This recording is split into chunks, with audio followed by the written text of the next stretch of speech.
optó por no prohibir esa práctica al agente económico preponderante. Y por ejemplo ahí, para todos aquellos que alegan que le estamos, por ejemplo, que nos estamos metiendo con la autonomía de este nuevo órgano regulador, pues yo lo que diría es que, por ejemplo, las justificaciones que ha dado este órgano regulador de por qué optó por no prohibir esta práctica en su decisión reciente, pues son simplemente manifestaciones muy, yo diría, que no están sustentadas ni siquiera en un documento que se haya hecho público, ¿no? Entonces, me parece que de la exposición que hiciste, lo que tú señalabas es que sí es bueno contar con una regulación asimétrica, temporal, que te conduzca a condiciones de competencia efectiva, pero que te preocupa también el hecho de que prevalezcan estas prácticas de discriminación tarifaria entre tráfico on-net, off-net. Solo me gustaría si me puedes aclarar si es así, si de acuerdo, por ejemplo, a la experiencia que citabas al final de Colombia, si el hecho de que se prohíba expresamente esa práctica en verdad ayuda a corregir, o qué ayuda más en realidad, si prohibir esa práctica o la fijación o un régimen de tarifas asimétricas, porque, por ejemplo, hace un rato Judith Mariscal aquí decía que el efecto club se rompía con un régimen de tarifas asimétricas, lo cual yo no comparto. Es cuanto, presidente. También recuerdo. El senador Enrique Burgos. Adelante, por favor, senador. Muchísimas gracias, señor presidente. Obviamente todas las participaciones han sido enriquecedoras para los criterios que iremos afinando, pero en la participación que hizo el señor doctor Islas, todas importantes, pero en la participación de él obviamente tuvo un marcado enfoque constitucional. Y justamente por eso, a pesar de los razonamientos que aquí se han expresado, muchos de ellos técnicos y complejos también, pero en el ámbito constitucional habría un comentario de su servidor y si merece una opinión del doctor Islas, más otras dos que me han compartido compañeros senadores. Por un lado, el tema de los órganos autónomos. Yo creo que la autonomía constitucional de distintos órganos, sin duda tiene atributos, tiene una significada trascendencia y utilidad, autonomía en los órganos. Pero desde hace tiempo, y lo compartía con el senador presidente, la complejidad del diseño y la percepción auténtica, doctor, de lo que significa la autonomía. ¿Es acaso una entidad distinta a los órganos del Estado mexicano? ¿Es un desprendimiento del Estado mexicano? ¿Subsiste el principio, si subsiste entre los poderes que desenvuelven soberanía, no que sean soberanos, pero que desenvuelven soberanía?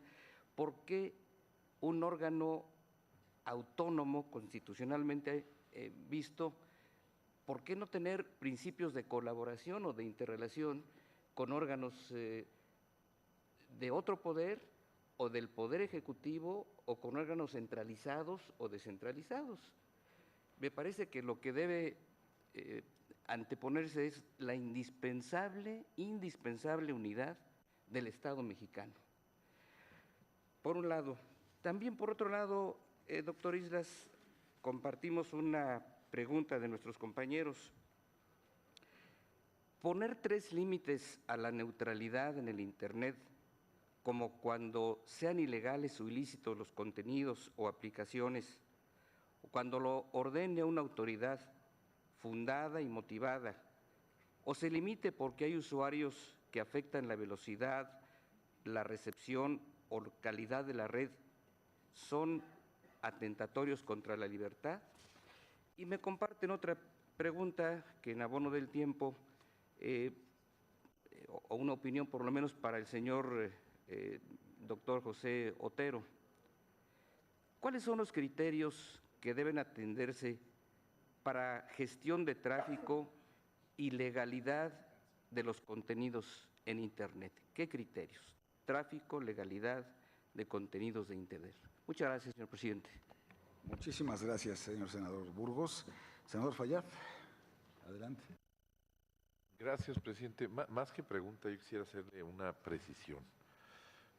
Me parece muy importante por lo rico del foro, por las expresiones que aquí se vierten, las ideas que pueden nutrir el trabajo de los legisladores y del Senado de la República, pues me parece elemental que quien viene y expone una idea y defiende un concepto, pues cuando menos permanezca en la sala para poderle formular las preguntas necesarias a fin de poder esclarecer ideas, porque mis preguntas eran para la compañera Marielena Meneses, que se apellida igual que yo, además hasta mi parienta de ser, pero si es mi parienta y si es del mismo pueblo, sabrá que ahí decimos que cuando alguien prende la mecha, avienta el chiflador, saca chispas, hace mucho ruido,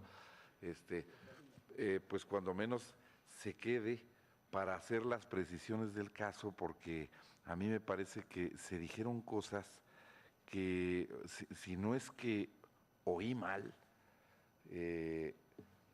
pues las interpretó mal o ni siquiera leyó la iniciativa, porque hubo expresiones como la siguiente, que Profeco va a vigilar los derechos de las audiencias.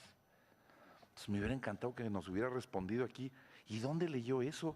Porque en el 198, párrafo segundo de la iniciativa habla de los derechos de los usuarios. Entonces, confundió audiencias con usuarios, habló de los contenidos igual de una manera indiscriminada. Yo he escuchado con mucha atención y creo que parte del centro del debate es el tema de los contenidos, pero pues le quería yo decir que si ella ve los contenidos de salud, los contenidos educativos, y todos los contenidos económicos, que si le hubiera parecido adecuado que un grupo de expertos en regulación en materia de comunicaciones ahora se encarguen de los contenidos, ¿no? Me parece que estamos pasando de un extremo al otro, pero pues desgraciadamente, presidente, ya no tengo interlocutor. Solo quiero apuntarlo porque he señalado, ayer señalé un caso, hoy otro, ¿no?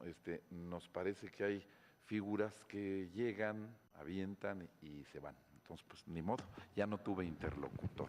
Pues, ese es mi comentario. Sí, es lamentable que no podamos hacer esta interlocución, pero bueno, queda todo registrado, está esto siendo transmitido en vivo, así que, en fin. Yo antes de pasarle la palabra, sí quiero sumar un poquito a la reflexión que se ha hecho de parte del senador Burgos y senador Flores de alguna manera también, por vamos a decir, no es colaboración entre poderes porque no es un poder el Instituto Federal de Telecomunicaciones, es un órgano autónomo de Estado, ¿no? Pero tiene una serie de atribuciones que por más que se le quiera reconocer y fortalecer esta autonomía, no se puede desprender de ciertas actividades o facultades o atribuciones que son propias del Ejecutivo Federal a través de distintas dependencias y entidades. Digamos, señaladamente, si la actuación del órgano va a formar parte de un Plan Nacional de Desarrollo, pues naturalmente tiene que haber interacción con las dependencias del Ejecutivo Federal. Si en caso de que una caso fortuito de fuerza mayor, sea necesaria la intervención de la autoridad para una requisa en una vía general de comunicación, pues necesariamente quien realiza la requisa es la Secretaría de Comunicaciones y Transportes. Entonces es el Ejecutivo Federal con la intervención de la Secretaría de Comunicaciones y Transportes. Si se habla de contraprestaciones que van directamente a la Tesorería de la Federación, pues cómo no involucrar a la Secretaría de Hacienda y Crédito Público, de donde depende esa Tesorería de la Federación. Digamos, entonces, me cuesta mucho trabajo y por eso, insisto, en que desde un principio dijimos, se nos pasó la mano. Se nos pasó la mano, porque una cosa es darle autonomía. Se le puede dar autonomía a un órgano regulador con nombramientos transaccionales, con inamovilidad, con la participación del Senado en la ratificación de dichos funcionarios, con una serie de requisitos para que puedan ser comisionados, etcétera, ¿verdad? Pero, y sobre todo cuando dice el 27 constitucional, la única excepción del 27 constitucional para el otorgamiento de concesiones o bienes del dominio público de la Federación, la única excepción está en materia de telecomunicaciones y radiodifusión por lo que hace al espectro radioeléctrico. La única. O sea, ¿a qué nos estamos enfrentando? Y por eso es bien importante que ustedes nos ayuden a entender esto y cómo lo bajamos a la legislación secundaria sin caer en una contradicción con lo que ya dispone la Constitución. ¿Cómo le hacemos para armonizar? Esta que es una realidad porque pareciera que estamos tratando de meter con calzador las cosas cuando pues la realidad hoy nos está llevando, ¿sí?, a reconocer pues que un órgano autónomo como el nuevo Instituto Nacional Electoral hace sentido para contener al gobierno respecto de la tentación de perpetuarse en el poder. Lo mismo como una Comisión Nacional de los Derechos Humanos, el Banco de México por lo que hace al control de la inflación, ¿verdad?, INEGI por lo que hace a las cuentas públicas, hasta el IFAI para efectos de la transparencia en la información pública gubernamental, Coneval para efectos de la evaluación de los programas porque eso es contención del Estado, del gobierno. Pero digamos, esto es parte de funciones que parecieran connaturales al ejercicio gubernamental, señaladamente la regulación de la actividad económica y el concesionamiento de bienes del dominio público o servicios públicos que son originariamente del Estado.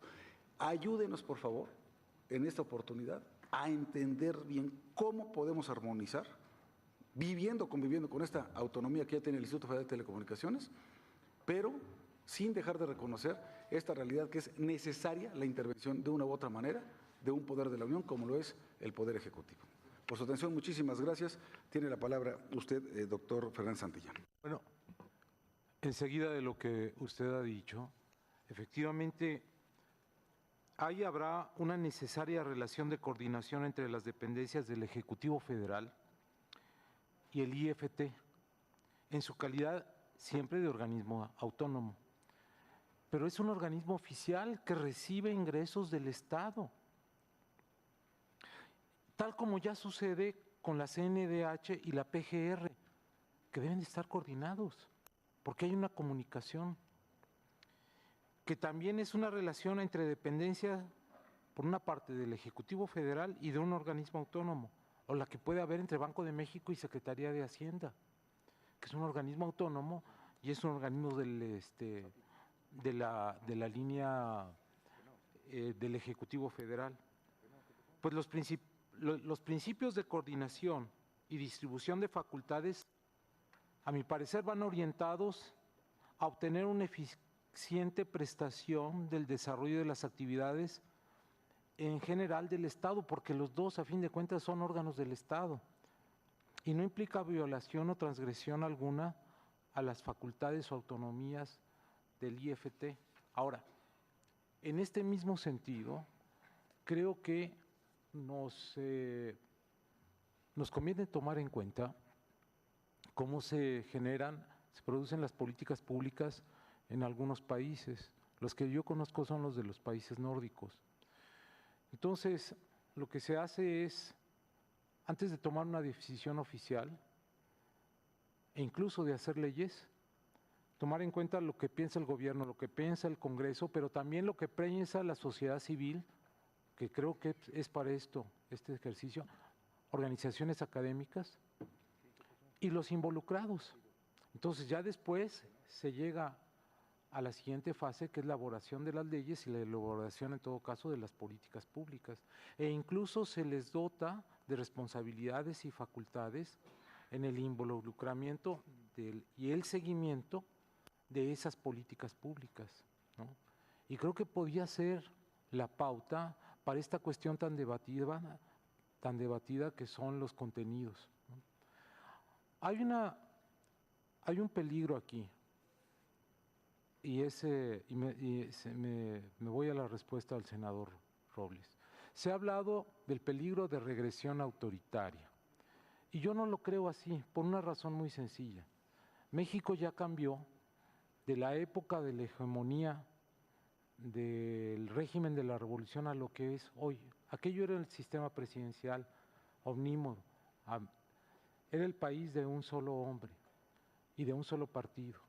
Hoy tenemos contrapesos en el sistema federal de equilibrio de poderes. Hay un legislativo que realmente es plural y fuerte,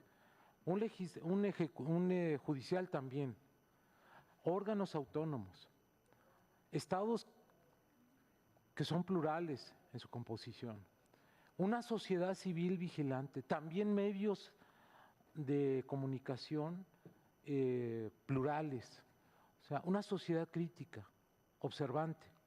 Eso ya no es posible. Por eso creo yo que ya no es posible que regresemos a el México autoritario del pasado. Ni creo que el PRI esté pensando en eso, ¿no? Los únicos que están pensando en eso es gente que se quedó como en el jet lag del pasado, ¿no? Hay amigos que yo tengo que se quedaron en el 68 y que siguen recordando las asambleas que donde llenábamos los auditorios y todo lo demás, bueno, se quedaron en aquella etapa. Hay gente que se sigue quedando en esa etapa. No creo que estemos ya en el México autoritario, ni que este país lo pueda permitir, ni que la mayoría, inmensa mayoría de los priistas estén pensando en eso, ni los panistas ni los perredistas, ¿no? Estamos en otra etapa del país. Ahora, por lo que respecta a la pregunta de Zoé Robledo, el senador, que me da muchísimo gusto, Zoé, que hayas recordado tu estancia en mis salones de clase. Y quiero recordar que también está aquí Gaby Cuevas, senadora, quien respeto mucho y que fue también mi alumna. Y por allá anda otro alumno mío que es Genaro Villamil, de la revista. Ya me siento viejo de tantos alumnos que andan en puestos importantes y en funciones importantes. Bueno, el Democracy Ranking, Zoé, indica, para centrarme en ese ranking, indica reforma política, igualdad de género, educación, salud, economía, ecología. En los últimos años, México pasó del lugar 44 al 51, ¿no? Ahora, esa es la fotografía, pero la película es que de 100 países estamos en el lugar 96 como perspectiva. Entonces, algo tenemos que hacer en conjunto. La cuestión es que algunos otros rankings nos sitúan muy por abajo en la cuestión de libertad de expresión. Y no porque tengamos un régimen autoritario, sino por la muerte de periodistas. La muerte de periodistas, en su mayoría, creo yo, corrígenme si estoy equivocado, se debe al crimen organizado y no a crímenes políticos o perpetrados por mandato de funcionarios o representantes. Pero ahí nos meten y entonces estamos mucho más abajo de regímenes autoritarios. Ahora, por lo que respecta a lo que señalas de que el artículo 197 prescribe que se pueden bloquear por causas de seguridad ciertas áreas, pues yo lo indicaría no como un artículo aislado, sino que fuera por motivos de suspensión de garantías, de momentos extraordinarios y nada más por determinadas causas también extraordinarias, ¿no? Pero hay que señalarlo y ustedes son los que se tienen que echar esa tarea a cuestas.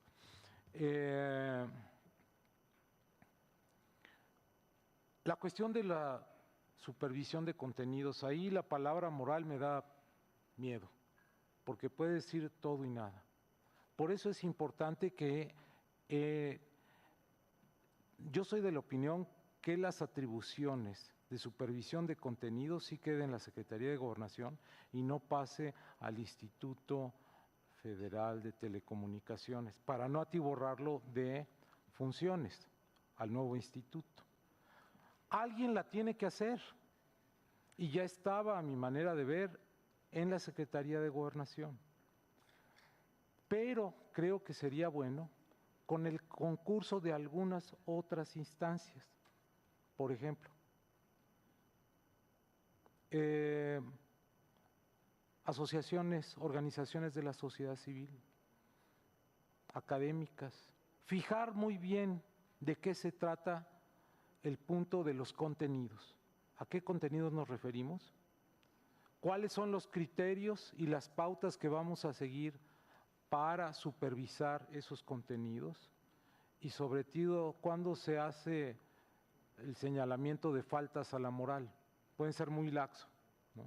Y podemos aquí entrar en anatemas que a nadie nos convenga, ¿no? Creo que la cuestión está en precisar de qué se trata cuando se fija la supervisión de contenidos y cuando se habla de moral, delimitar muy bien las cosas. Eso es todo.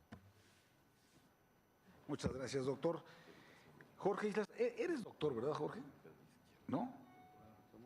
Doctor. Bueno, envías. Ya mero. Ya miro. Bueno, cuasi, doctor. Jorge, si está, les vamos a ayúdenos, tratamos de ser muy puntuales en sus respuestas y prepárense. Vamos a juntar los próximos los dos bloques siguientes, vamos a juntarlos en uno solo. Obviamente todos van a participar, pero vamos a tratar de hacer una labor de simplificación. Adelante, Jorge. Muchas gracias, senador Lozano. En el orden en cómo me fueron presentadas las preguntas, doy respuesta y agradezco mucho al senador Robledo su generoso comentario de considerarme constitucionalista. Soy profesor de Derecho Constitucional en la Facultad de Derecho de la UNAM. Fuerte. En el orden en cómo se presentaron las preguntas, daré respuestas a cada una de ellas y agradezco mucho la generosa consideración del senador Robledo en cuanto a considerarme constitucionalista. Soy profesor de Derecho Constitucional. Muchas gracias. Sobre si hay eventuales o posibles vicios de inconstitucionalidad o de constitucionalidad, posibles contradicciones entre lo que establece el artículo 28 y el artículo 252 de la Ley de Telecom. Yo, en lo personal, creo que la Constitución refirió, por mandato del constituyente permanente, especificidades de las acciones y de los alcances que podría tener el nuevo instituto. Como el señor senador Robledo lo menciona, y leo la cita tal cual, como lo establece la Constitución, dice: para tal efecto tendrá a su cargo la regulación, promoción, y está el subjuntivo y supervisión del uso, aprovechamiento, regulación, promoción y supervisión. Yo no alcanzo a leer en ninguna de estas disposiciones, habrá que ver la jurisprudencia en la materia sobre los alcances, lo que diga sobre regulación, lo que diga sobre la ejecución del desarrollo de esta disposición constitucional. Y aquí sí tenemos, creo, una diferencia importante, porque una cosa es que regules, promociones y supervises, y otra cosa que ejecutes. Son términos constitucionales que se desarrollan en las leyes secundarias con precisiones institucionales y procedimentales específicas. Por supuesto, habrá que ver en el alegato y en la litis cuáles son los alcances que podrían derivarse de estas especificidades. A mí me parece que por técnica legislativa, si el constituyente permanente hubiera establecido una generalidad reforzada por lo que estableciera la exposición de motivos, tal vez no se prestaría a esta interpretación que hoy está en la mesa. Me parece que ahí hay un debate con litis constitucional que, por supuesto, se podría desahogar claramente en la litis constitucional en la Suprema Corte de Justicia.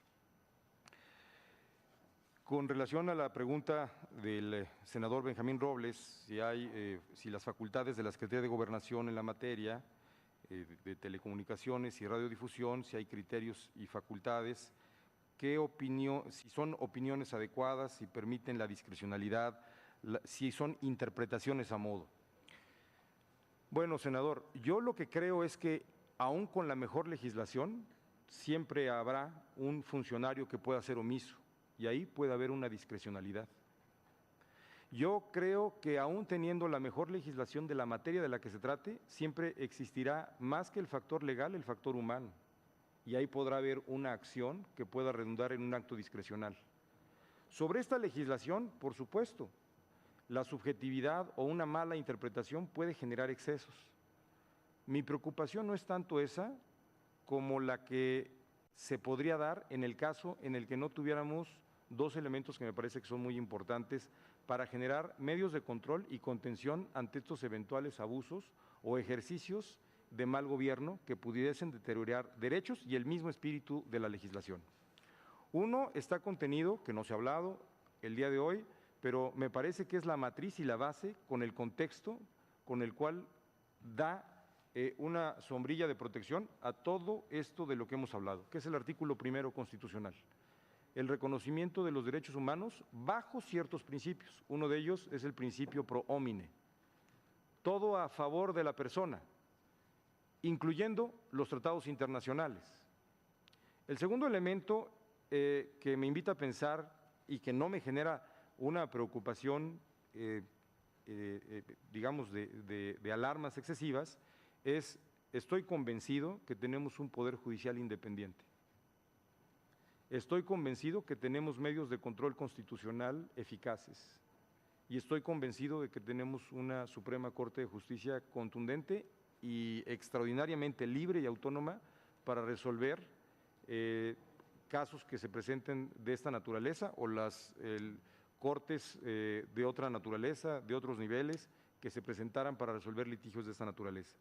Concluyo, con el principio constitucional de pro homine, incluyendo las mejores reservas en favor de la protección de derechos humanos en materia internacional, y con un poder judicial independiente, veo a un poder ejecutivo que está acotado, que está supervisado, que está controlado y, más importante, que lo pueden hacer responsable por un ejercicio abusivo o que tergiverse la aplicación de la norma bajo un acto de autoridad administrativo. De tal manera que un Estado de Derecho, constitucionalmente hablando, en estructuras institucionalizadas, se da sobre la base de equilibrios y de controles transversales.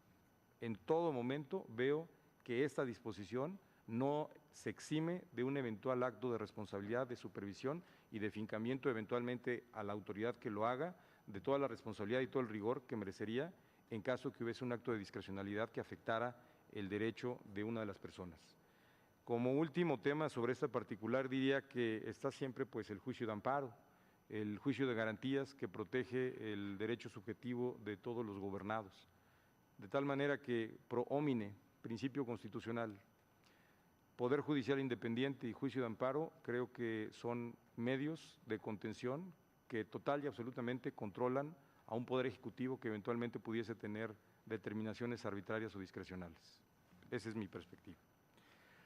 Muchas gracias, Jorge Islas. José Otero, por favor. ¿Quién iba a decir? No, ya no.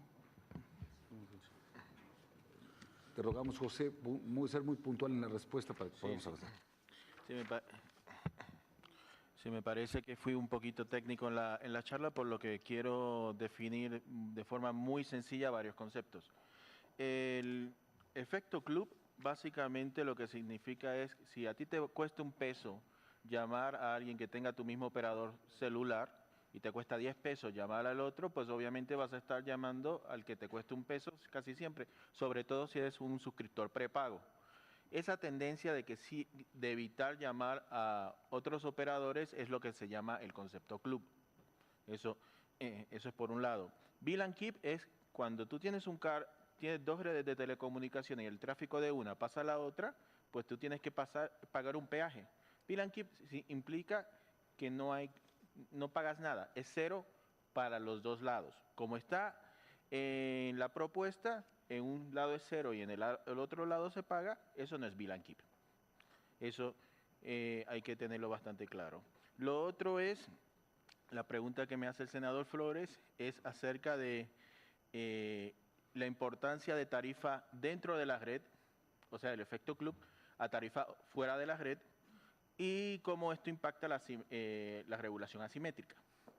Lo que yo dije en mi ponencia es, tú puedes tener regulación asimétrica que puede ser muy eficiente, muy efectiva. El único problema es que si la implementas sin tomar en cuenta la distorsión que hay de tarifas dentro de la red, hacia afuera de la red, entonces no te va a servir. Me explico. Si a ti te cuesta como está la ley ahora, y te cuesta $1 llamar a alguien de tu propia red, y eso representa 90% del tráfico de ese operador, y ahora le dices, estos otros operadores te pueden llamar a ti gratis, significa tú no tienes ningún tipo de motivación de cambiarte, porque sigas llamando a todos los que te llamaban y estás recibiendo ahora muchísimas más llamadas de otros operadores, porque ellos, como no pagan nada, es como si fuera llamar a su propia red. Es muy bueno para todos esos operadores que no son preponderantes, porque se expande el universo de personas a quien pueden llamar. Pero no estás eliminando el efecto club porque no le das ningún motivo a este que está acá a cambiarse. En otras palabras, estos se van a beneficiar porque van a tener un mayor margen de ingreso, de ganancia, porque le quitaste una tarifa, pero este no se va a cambiar. Si lo que se hace es regular que la tarifa dentro de la red y hacia afuera de la red sean o idénticas, o la que va a otros operadores dependa de la que va dentro del operador, entonces sí vas a tener un cambio. Por eso es que yo citaba en los casos de Colombia y los casos de Chile. En Chile, el regulador, uno de los reguladores, el Tribunal de Defensa de Libre Competencia, decidió imponérselo a todos.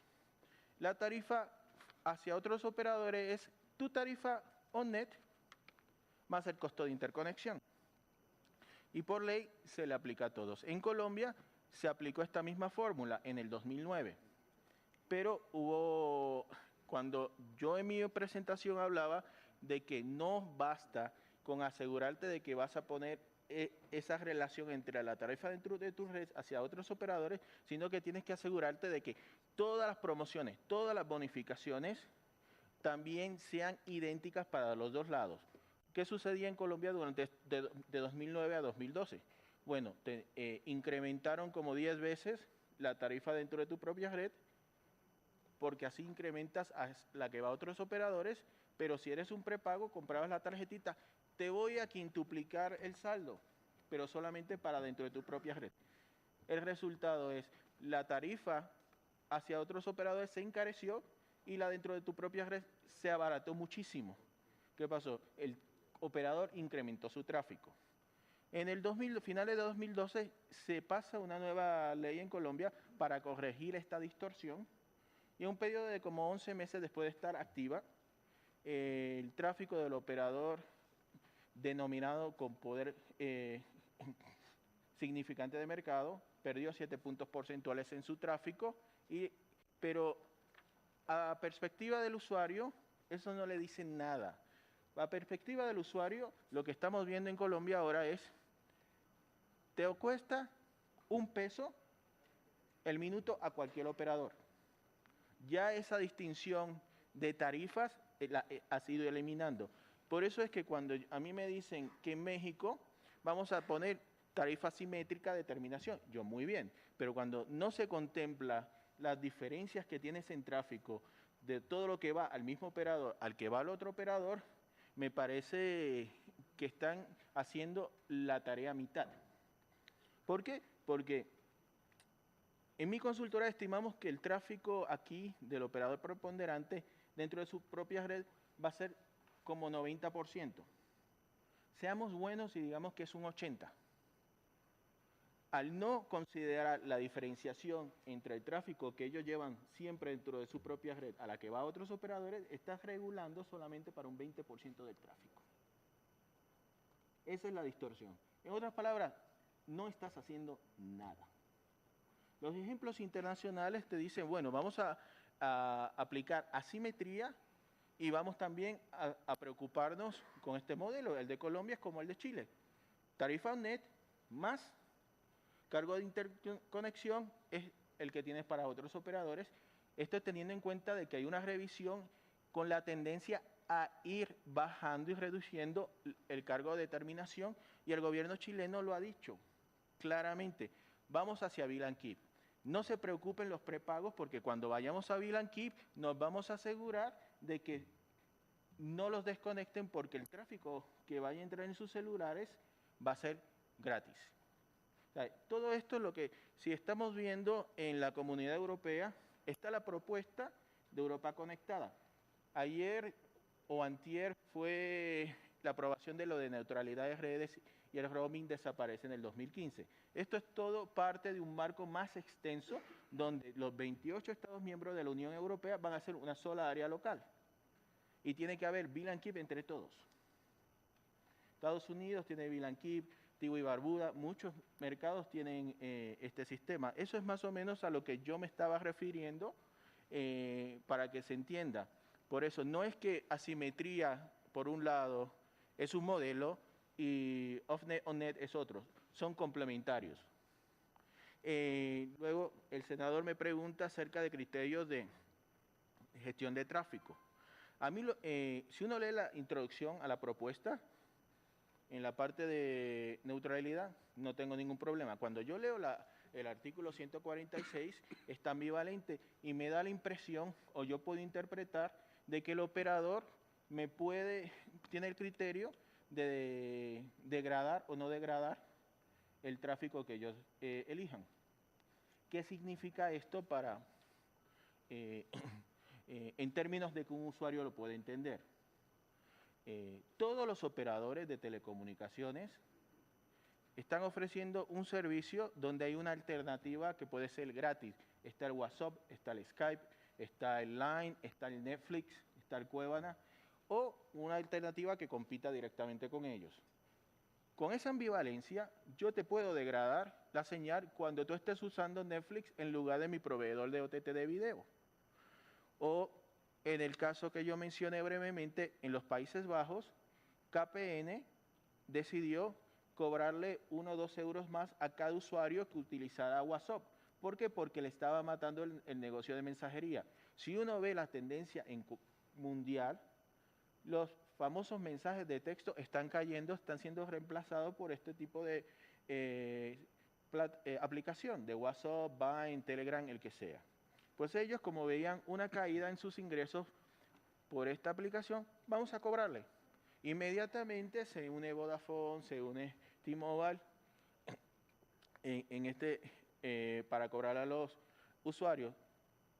Hubo mucha protesta, el gobierno interviene y de ahí, y eso le da el empujón final para que tengas una ley de neutralidad de redes, que lo que te dice es, no tiene que haber una discriminación en el tráfico. Y también no puedes discriminar por tipo de contenido. Por un lado, aquí yo he visto que se ha hablado mucho de la parte de censura, no lo voy a mencionar. Yo aquí me traté de concentrar en el impacto que esto tiene en el mundo comercial. O sea, como si tú puedes degradar el tráfico, puedo eliminar mis competidores. Y esto te lo pueden hacer todos los operadores. Acá de los 4 operadores móviles, 3 de ellos tienen plataforma de video que te pueden utilizar y todos se ven impactados por un Telegram, un Vine, un Skype, el que sea. A eso es lo que yo me refería en este sentido. Bien, gracias, José. Finalmente, Luis Bergman, si tienes algunos comentarios adicionales sobre lo que aquí se comentó, o ya nada. Ya no. Pero no, muy útil tu presentación. Ojalá haya sido claro. Muy claro y muy útil. Muchísimas gracias. Bueno, pues entonces si no tenemos más intervenciones, agradecemos nuevamente a nuestros expositores. Gracias por estar aquí. Déjenos por favor sus presentaciones. Sí, y continuamos. Como les dije, vamos a, por acuerdo aquí de la mesa, vamos a hacer es que los próximos 2 bloques de corrido van a venir las 10 exposiciones y al final, pues entonces si hay comentarios o preguntas de los senadores, las formularemos puntualmente al expositor de que se trate. Gracias a ustedes. Y llamo por favor a que pasen al frente Luis Pardo Sáenz, Juan Jung, Leonardo Ramos, Francisco Campuzano, Eduardo de la Parra, y espero que también estén por acá Hugo Pérez Negrón, Susana Solís, Francisco Hernández Juárez, Ricardo Acedo y Patricio Flores.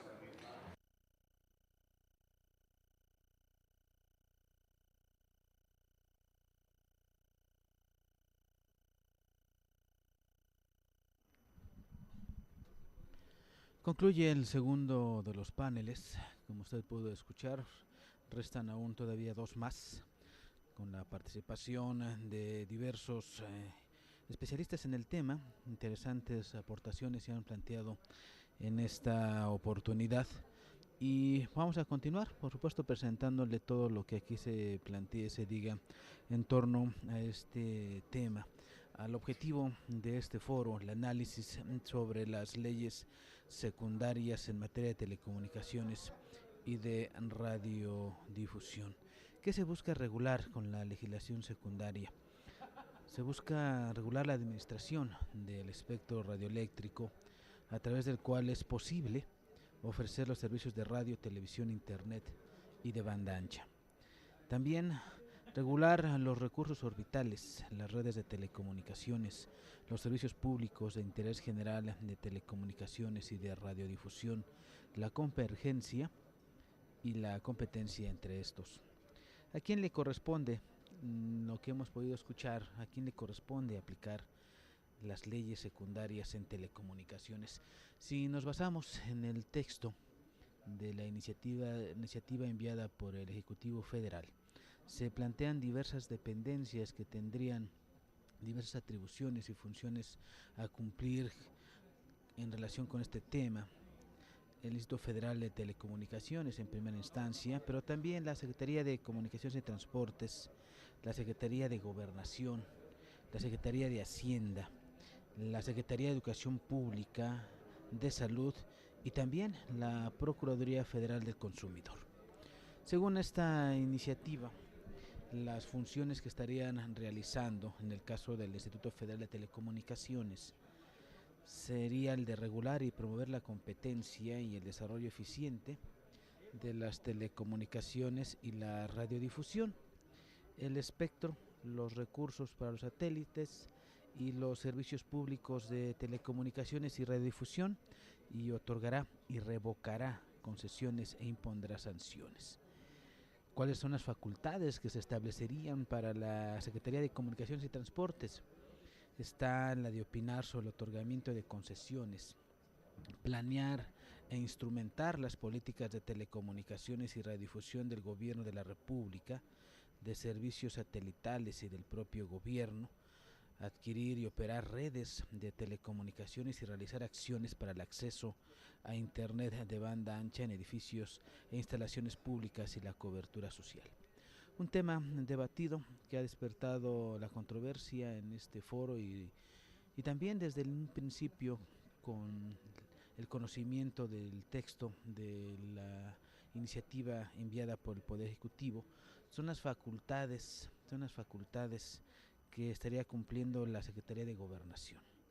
Específicamente, ordenará, administrará y monitoreará los tiempos de Estado, monitorear también la transmisión de publicidad y vigilar que las transmisiones cumplan con lo establecido en la ley.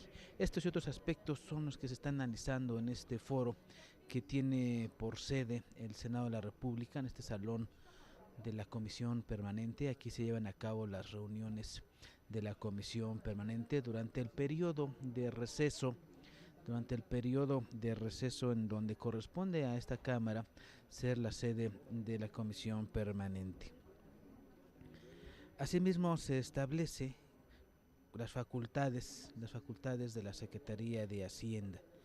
La Secretaría de Hacienda opinará sobre las contraprestaciones por el otorgamiento o prórroga de concesiones, así como por la autorización de servicios adicionales vinculadas a esta. En la licitación de las nuevas cadenas de televisión se cobrará una contraprestación que en licitaciones anteriores no se llevó a cabo. Se reanudan las actividades del foro. Quédese con nosotros. Silencio, por favor, en la sala. Vamos a continuar. Entonces vamos a tener 9 presentaciones, porque finalmente una invitación se declinó, van a ser 9, y al final, si tenemos preguntas los senadores, pues las formularemos puntualmente a quien corresponda. En primer término tenemos a Luis Pardo Sainz, el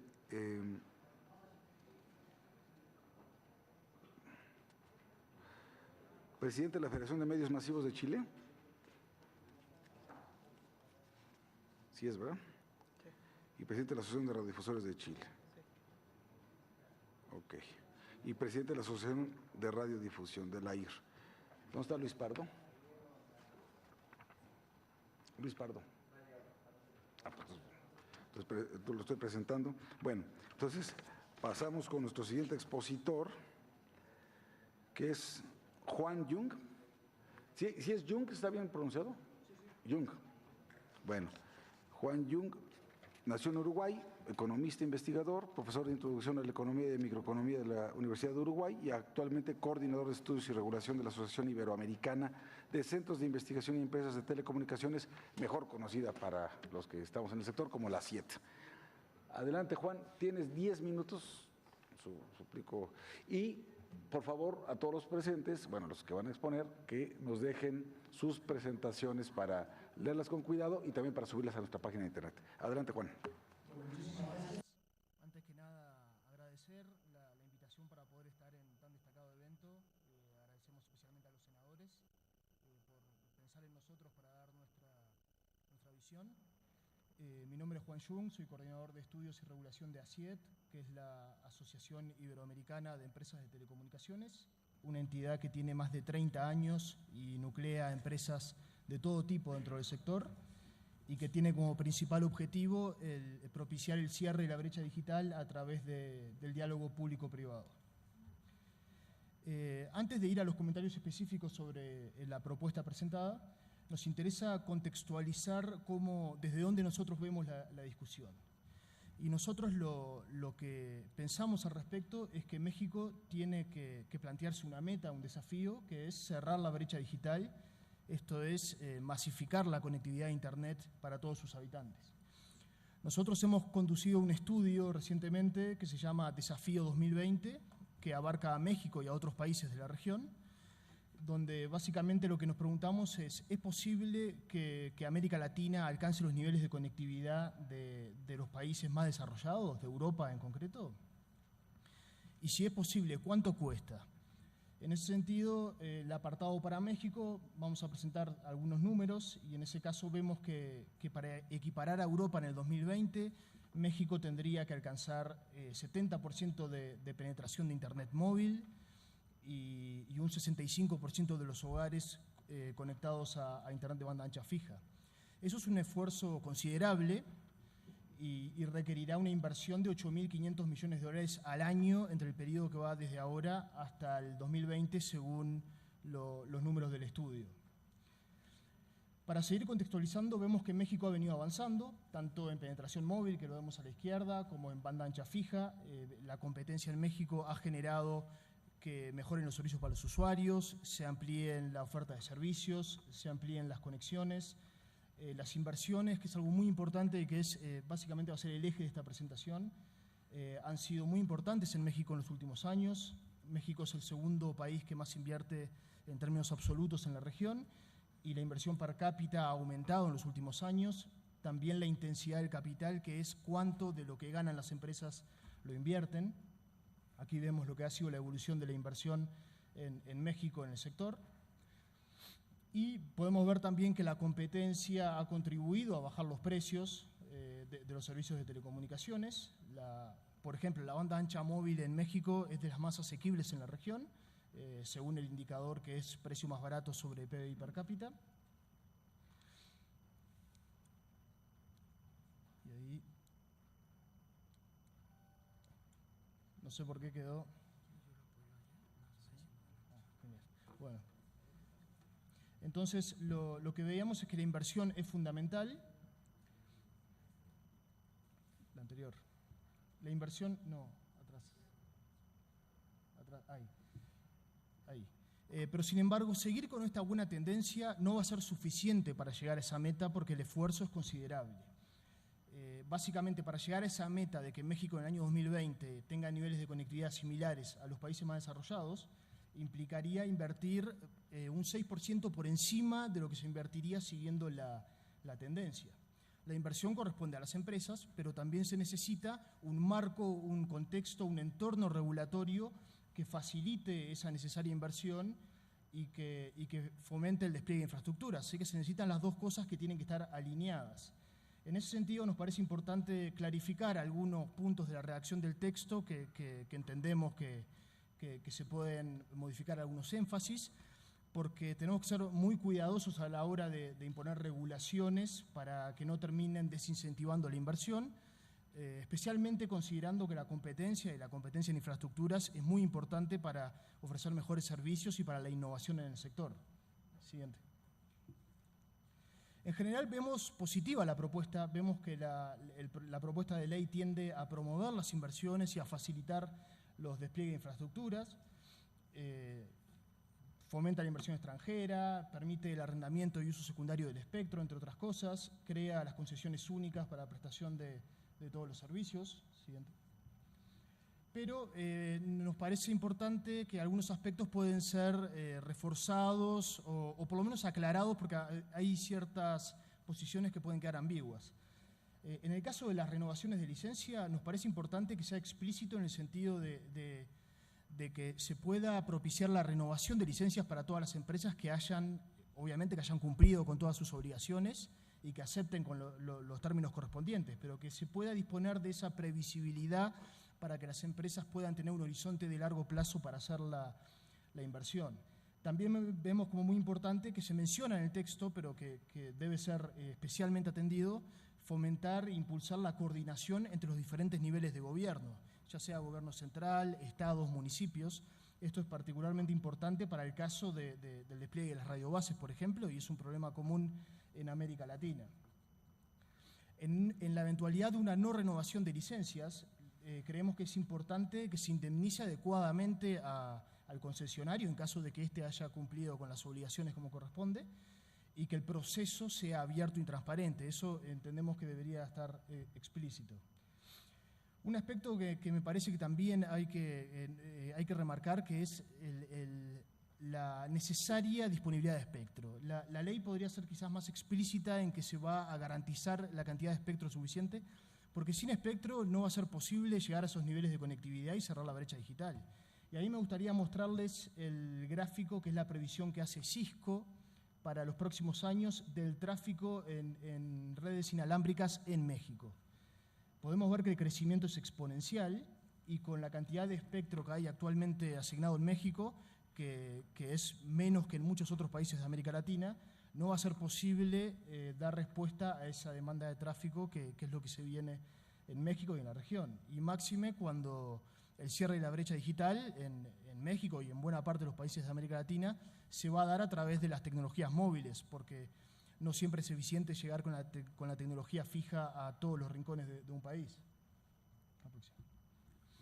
Entonces, el uso eficiente del espectro también pensamos que tiene que ser algo muy importante. Vemos como positivo que se requiera incluso a las dependencias del sector público que utilicen espectro, que también lo hagan en forma eficiente. Lo mismo la no discriminación en el sentido del uso de espectro de activos y bienes del Estado asignados a las redes estatales. En cuanto a la banda 700, nosotros ya establecimos en su momento nuestra posición. Nosotros no estamos de acuerdo con el mayorista estatal de la banda 700. Pensamos que eso en esta banda elimina la competencia en infraestructuras, que es fundamental para que las redes, para que se pueda ofrecer servicio de más calidad en las redes y se pueda innovar. Limita la competencia a la oferta comercial de servicios y puede generar eventualmente un desplazamiento de la inversión privada, lo cual no lo vemos como conveniente. En cuanto al IFETEL, valoramos positivamente el marco de institucionalidad que viene a dar, la transparencia, cómo se regulan las interacciones con los particulares y una serie de consejos consultivos y facultades que genera. Las consultas públicas obligatorias las vemos en forma positiva. También creemos que debería ser deseable que se pueda responder a cualquier particular que participe en las consultas públicas, como hacen otros organismos. En cuanto a competencia, valoramos positivamente la neutralidad competitiva que aparece mencionada en la norma, También que se permite la gestión de tráfico y la diferenciación de productos. Y en este sentido, vemos como importante que, esto no lo dice la norma, pero me parece importante mencionarlo, que el ecosistema digital cada vez es más amplio y como comentaban acá hace un rato, muchas veces los servicios de las propias empresas operadoras terminan compitiendo con servicios de las OTT, las que operan sobre la red. El caso típico es el WhatsApp con respecto a los mensajes. Y se está creando una asimetría en el sentido de que las empresas operadoras están reguladas y los OTT, por ejemplo, no lo están. Son empresas que no están reguladas, que no pagan impuestos, que no dan empleo en el país y sin embargo, están cada vez más pasando a formar parte del mismo ecosistema. Simplemente como comentario de que los actores globales cada vez son más en un mercado donde antes estaban más segmentadas las posiciones. En cuanto a neutralidad de red, vemos importante que se explicite la posibilidad de ofrecer planes comerciales diferenciados. Eso está en línea con las buenas prácticas de neutralidad de red y con las normas que se han aprobado en otros países en general, porque los consumidores son muy heterogéneos. Vemos ahí, por ejemplo, el 1% de los usuarios mundiales genera el 20% del tráfico. Siguiente. En cuanto a seguridad, y ya se me acaba el tiempo, unos comentarios rápidos. La localización obligatoria muchas veces no es técnicamente posible, depende también de las terminales que estamos localizando. Tampoco nos parece propicio que se pueda delegar fácilmente a otras entidades del sector público las que soliciten información. Esto debe estar acotado, se debe manejar discrecionalmente. 24 horas para dar respuesta es un poco pronto. Y nos parece también no exponer tanto a los funcionarios, a los empleados, en el sentido de mantener en reserva el nombre de quien maneje esta información en las empresas. Puede ser una buena medida para no exponerlo. Y la posibilidad de prisión para empleados de empresas que no lleguen a tiempo o que no puedan dar respuesta a estos pedidos nos parece también un poco excesivo. Bueno, esto por ahora. Les agradezco a todos y quedo a la orden para que tengan preguntas. Muchísimas gracias, Juan. Muy buena presentación, muy amable. Bien, está Leonardo Ramos. Adelante, Leonardo Ramos, actualmente director de proyectos de alta tecnología y representante de la Cámara Nacional de la Industria de Radio y Televisión de la Comisión Intersectorial para la Transición Digital. Adelante. Gracias, buenas tardes. Primero que nada quisiera agradecer al Senado de la República por la invitación, por la oportunidad de hablar con ustedes en un foro tan importante, tan trascendental para la historia del país. Este día vengo representando a la Asociación de Radiodifusores de Norteamérica. Esta asociación representa a los principales radiodifusores de los 3 países, México, Canadá y Estados Unidos, y trata principalmente de trabajar, recomendar, presentar propuestas interesantes en cuanto a telecomunicaciones y radiodifusión. El tema que hoy nos ocupa es un ejemplo típico de lo que es la convergencia digital. Todos nosotros convivimos todos los días con teléfonos, con servicios de televisión y telecomunicaciones en formato digital. Y este foro específicamente es un foro de convergencia, en el cual estamos hablando de telecomunicaciones y radiodifusión como si fueran 2 temas totalmente diferentes. Y al final del día, lo que nos vamos a enterar es de que son temas que llegan a un solo punto. Y ese punto es el servicio, el entretenimiento, la información. Entonces, déjenme platicarles un poquito sobre NAVA. Y al final de mi presentación voy a hacer un planteamiento muy puntual que espero que ayude a este grupo de trabajo para tomar sus decisiones en el futuro. La siguiente, por favor. La Asociación de Radiodifusores de Norteamérica es una asociación que fue fundada en 1972, tiene base en Toronto y participa en foros internacionales de importante relevancia. Por ejemplo, en la Unión Internacional de Telecomunicaciones, en CITEL, ha tenido reuniones con representantes de los 3 países e incluso con uniones en Europa para tratar temas de telecomunicaciones y radiodifusión. La siguiente, por favor.